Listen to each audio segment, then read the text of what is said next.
Good morning, welcome back to our channel. আশা করি তোমরা প্রত্যেকে ভালো আছো, আমরাও ঠিক আছি।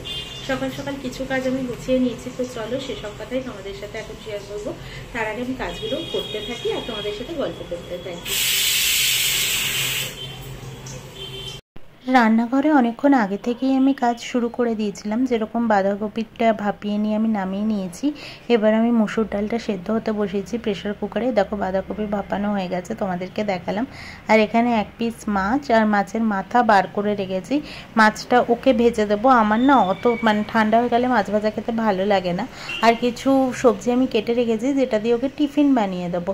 আর বাঁধাকপির আলুটাও আমার কাটাই ছিল, কালকে রাতে না আমি বসে বসে এগুলো কেটে রেখেছিলাম, তাহলে সকালবেলাটা একটু তাড়াতাড়ি হয়েও যায়। আর আমি বলছি না, আমার ঘুম থেকে উঠতে অনেকটাই লেট হয়ে যাচ্ছে। এখন 8টা 20-25 আগে চোখই খুলতে পারছি না। আমি যখন চোখ খুলছি দেখছি 8টা 8:30 এরকম বাজতে যায়।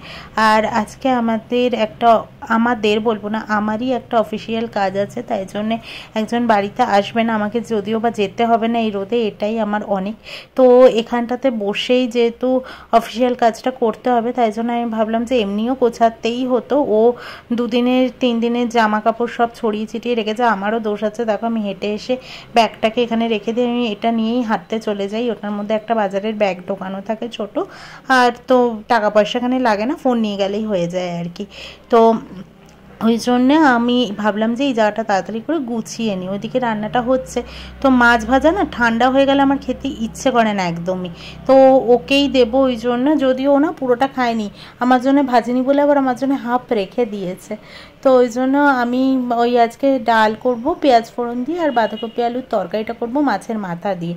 তো ততক্ষণে মাছের মাথা ভাজা হচ্ছে, মাছ ভাজা হচ্ছে, ততক্ষণে আমি ভাবলাম এই জায়গাটা গুছিয়ে নিই। দেখো সুন্দরভাবে গুছিয়েও নিয়েছি। চলো এবার গাছে জল দেবো। গাছে মূলত আমি চাল ধোয়া জলটাই দিই, যাতে কোনো অসুবিধা না হয়, জলের কোনো যাতে অসুবিধা না হয়, যাতে আমি আলাদা করে জলটা নষ্ট না করি। তাই জন্য না আমি এই জলটাকেই ইউজ করি, চাল ধোয়া জলটা। রান্নাঘরটাকে মোটামুটি আমি গুছিয়ে নিয়েছি। কাপ আর টিফিন বক্সটাও রোজই আমি ধুয়ে দিই। কাপটা না ধুলেও চলে, ও ধুয়েই আনে, তাও আমি প্রত্যেকদিন বার করে ব্যাগ থেকে ধুয়ে দিই। আর এখানে তো চলছে বাঁধাকপি তরকারিটা, এটা হচ্ছে। এখানে ডালটা সেদ্ধ আমার হয়ে গেছে, এখানে চাল ধুয়ে ভিজিয়ে রেখে দিয়েছি। এখানে তো সবজিগুলো কাটাই আছে, আর এখানটাতে চাউমিনটাকেও ভিজিয়ে রেখে দিয়েছি। মাছ ভাজাটা এইখানে রেখে দিয়েছি, মাছ ভাজা তো হয়েই গেছে। তাহলে মোটামুটি রান্নাঘরের অবস্থা আমার এরকম। বাজে হচ্ছে এখন 9:30। আমি জানি না 10টা 10:30টার মধ্যে আমার শেষ হবে কিনা, মনে তো হচ্ছে না যে শেষ হবে বলে। যাই হোক, আমার এই জায়গাটা যে গোছানো হয়েছে, এটাই অনেক দিন ধরেই ভাবছিলাম যে পুরো জায়গাটাকে পরিষ্কার করব। তো যাই হোক, হয়ে গেছে। শুধু জামা কাপড় ছিল না, ফাইল পত্র, আমার এক্সরে রিপোর্ট থেকে শুরু করে সমস্তটা ছিল এখানটাতে। তো সবটা আজকে একদম গুছিয়ে তুলে দিয়েছি। এবার ঘর মোছা দেওয়াই বাকি। প্রমি ঘুম থেকে ওঠেনি, তাই জন্য এগুলো করা যাচ্ছে না। ওকে সেই মাঝখানে ছাতু আর কলা যে দিয়ে ওকে ডাক দিয়েও এরকম এক চোখ বন্ধ করে এরকমভাবে খেয়ে দেয়, আবার শুয়ে পড়ে। যাই হোক, একটু রেস্ট নেওয়ার টাইম যখন পেয়েছে, বছর তো ভোরবেলায় উঠতে লেগেছে, তো এখন রেস্ট একটু নিয়েই নি, ঘুমিয়ে নিক একটু। আর বাইরে কি রোদ উঠেছে, তাকানো যাচ্ছে না, জাস্ট অসম্ভব রোদ উঠেছে। আমি জানি আমরা এই গরমে এরকম করছি, কলকাতায় তো অগ্নিপিণ্ড, এটা কি অসম্ভব জ্বালাচ্ছে। তো অগ্নিপিণ্ড পুরো, সিরিয়াসলি আমরা এই গরমেই থাকতে পারছি না এরকম করছি। ব্যাঙ্গালোরের ওয়েদারটা এবার এত কেন গরম পড়ছে আমি সত্যি বুঝতে পারছি না। এত গাছ তারপরও।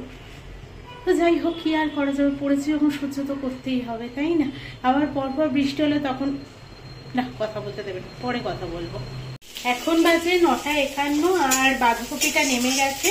এখন এখানে শুকনো লঙ্কা, রাঁধুনি, মৌরি, কালো জিরে ফোড়ন দিয়ে পেঁয়াজটাকে ভাজতে দিয়েছি। কারণ কি বলতো, আজকে মনে হচ্ছে একটু পেঁয়াজ ফোড়ন দিয়ে ডাল করি। বহুদিন খাই না এই পেঁয়াজ ফোড়ন দিয়ে ডালটা। মুসুর ডালটা প্রমি আর আমি দুজনেই খুব ভালো খাই।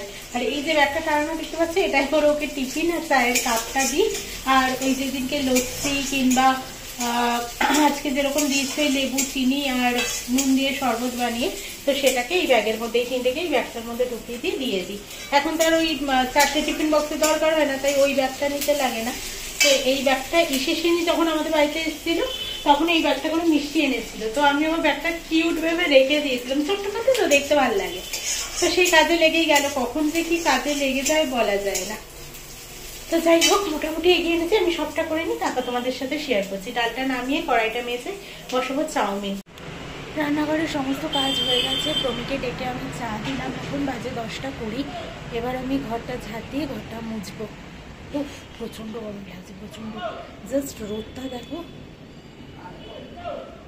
জায়গাগুলো পুরো জ্বলে যাচ্ছে। এখন বাজে 10:55। তোমাদেরকে অনেক আগেই বলেছিলাম ঘরটা ঝাঁট দিয়ে ঘরটা মুছে নেব, কিন্তু ঘরটা ঝাঁট দেওয়ার পরে তোমাদেরকে বলছিলাম একটা অফিসিয়াল কাজ আছে, তো উনি আসবেন বাড়িতে। তো উনি বাড়িতে এসেছিলেন, তো কাজটা হলো, বেশিক্ষণ টাইম লাগেনি, হার্ডলি 15 মিনিট মতনই লেগেছে। তো তারপর উনি গেলেন, তারপরে আমি ঘরটা মুছে নিলাম। আর এখানে ভাতটা বসিয়ে দিয়েছি, ভাতটা নামিয়ে দিয়ে আমি স্নানে যাব। স্নান করে ঠাকুরটা পুজো দেবো, ততক্ষণে ও স্নান হয়ে যাবে, তারপরে তো ওকে খেতে দেবো। ও খেতে বসে মোটামুটি 11:30, 11:35 নাগাদ, তো আমার হয়ে যাবে। আজকে আমার আগে প্রমি স্নান করে নিয়েছে, তাই প্রমি ঠাকুর পুজো দিয়ে দিয়েছে। দেখো চুলগুলো পুরো ভেজাতে এখন, যা স্নান করে বেরোলাম। আর ওই শঙ্খটাও বাজাতে পারে না, আমি শঙ্খ বাজালাম, একটু প্রণাম করলাম ঠাকুরকে, তাই চুলটা বেঁধেই নিয়েছিলাম। এখন আবার খুলে দেবো, কারণ চুলটা পুরো ভেজা। তো এত ভেজা চুলটা তো ফ্যানের তলায় দাঁড়িয়ে না কি আরাম লাগছিল, বিভৎস আরাম লাগছে। মনে হচ্ছে না যে এখান থেকে আর নড়ি, ঘুম ঘুম চলে আসছে কিরকম। আর বাইরে এত রোদ যে এরপর আর বাইরেটায় তাকাতে ইচ্ছে করছে না। চলো এবার ওকে খেতে দিই। তো সাজিয়ে নিয়েছি পুরো, তো চলো ওকে দিয়ে দিই এবার।